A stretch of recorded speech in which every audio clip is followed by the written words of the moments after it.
जवाब, वंदे मातरम से क्या तकलीफ है? वंदे मातरम से क्या तकलीफ? अब सुनिए, अभी इन्होंने कुछ पंक्तियां सुनाई। आपके नेता अबू आसमी कह रहे हैं कि हम वंदे मातरम नहीं गाएंगे, क्या तकलीफ है? सर मैं आ रहा हूं, मैं उस पर आ रहा हूं। देखिए सुधांशु जी जब बात करते हैं मां भारती की, मां भारती के बारे में यह भी लिखा है कि उत्तरम यत् समुद्र से हिमाद्रश्च दक्षिणम वर्षम तद भारतम नाम भारती यत् संतति। क्या मतलब हुआ इसका? इसका मतलब तो यही हुआ ना कि जिसके दक्षिण में हिमालय है, जिसके दक्षिण में समुद्र है और जिसके उत्तर में हिमालय है, उसके बीच में रहने वाले सब भारत मां की संतानें हैं। तो फिर 80-20 आप क्यों करते हैं? क्यों कहते हैं आपके मुसलमानों को हम घुस घुस करके मारेंगे? बताइए। दूसरी बात सुनिए, नहीं सुनिए, अब पूरी बात मेरी होने दी। अब मेरी पूरी बात होने दी। अभी आपने वंदे मातरम की बात की, 1937 की बात की। अटल विचार मंच 25 दिसंबर 2024 अश्विनी चौबे जी का प्रोग्राम। रघुपति राघव राजा राम पतित पावन सीताराम, किसका भजन है ये? किसने रुकवाया? भारतीय जनता पार्टी के लोगों ने। किसका भजन है? बोलिए किसका भजन है? गांधी जी का नहीं है, गांधी जी का सबसे प्रिय भजन रघुपति राघव राजा राम पतित पावन सीताराम को भारतीय जनता पार्टी के लोगों ने रुकाया। बताइए। लेकिन उस भजन को भी बदला गया। गांधी जी ने भजन को बदला। गांधी जी ने बोला रघुपति राघव राजा राम ईश्वर अल्लाह तेरो नाम, यह भजन कुछ और था। सुनिए, वो पूरा भजन ये था, रघुपति राघव राजा राम सुंदर मेघा शालिग्राम, और उसको रघुपति ईश्वर अल्लाह तेरो नाम करके बिरला मंदिर में गणवा दिया। औकात हो मस्जिद में गवा के दिखाओ ईश्वर अल्लाह तेरो नाम, दिखाओ औकात है अगर किसी की। राहुल गांधी का कि दिखा दे, महात्मा गांधी नहीं गवा पाए।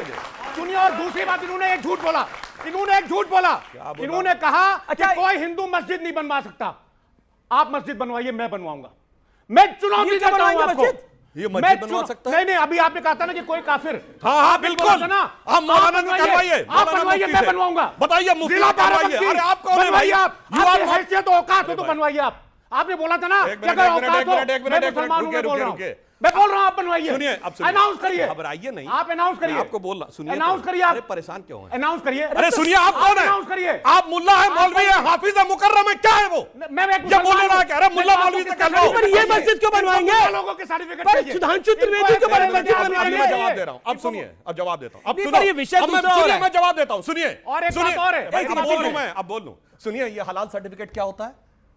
कि जो काटा जाता है वो काटने वाला भी मुसलमान होना चाहिए, वरना पवित्र नहीं होता। तो मस्जिद कैसे पवित्र हो जाएगी? बोलो मेरे भाई। अच्छा बताइए, अभी आप कह रहे हैं सरदर्द समान। जब मुलायम सिंह ने कहा था मस्जिद बनवाऊंगा, कितनी ग्रोथ रेट थी देश की? बोलो कितनी महंगाई रेट थी? बोलो 13% महंगाई की रेट थी, सोना गिरवी रखा जा चुका था, और उस समय कह रहे थे मस्जिद बनवाएंगे। बेरोजगारी प्रचंड थी। क्या बात कर रहे हैं मेरे भाई? आज बिहार के 64% लोग इनकम 10,000 से कम है। बताइए 20 साल से किसकी सरकार है? बताइए 20 साल से किस नीति आयोग बोलता है जिसके चेयरमैन प्रधानमंत्री होते हैं। क्या प्रधानमंत्री जी झूठ बोल रहे हैं कि बिहार की पर कैपिटा इनकम इस देश की सबसे कम है? छत्तीसगढ़ की आधी और उड़ीसा की। अब देखिए, मैं निवेदन करूंगा, विषय बड़ा विषयांतर हो रहा है। बिहार की पर कैपिटा इनकम बोलिए, कितनी है पर कैपिटा इनकम? बोलो। अराउंड 85,000। और जब हमारी सरकार आई तब कितनी थी? बोलो भाई साहब। 6,900। देखो अपने आप मुंह से बोल रहा है। 6,900 से 85,000 हुई, फिर कह रहा सबसे कम। बोलो 6,900 की नहीं। बिहार का बजट 23,000 करोड़ था, 3,70,000 करोड़ है। 14 वर्ष से 24 अरे एक सेकंड फैराज की भाई, एक मिनट रुकना पड़ेगा आपको, रुकना पड़ेगा। एक सेकंड, क्योंकि वंदे मातरम की बात हुई, मुझे इस सवाल का जवाब दीजिए।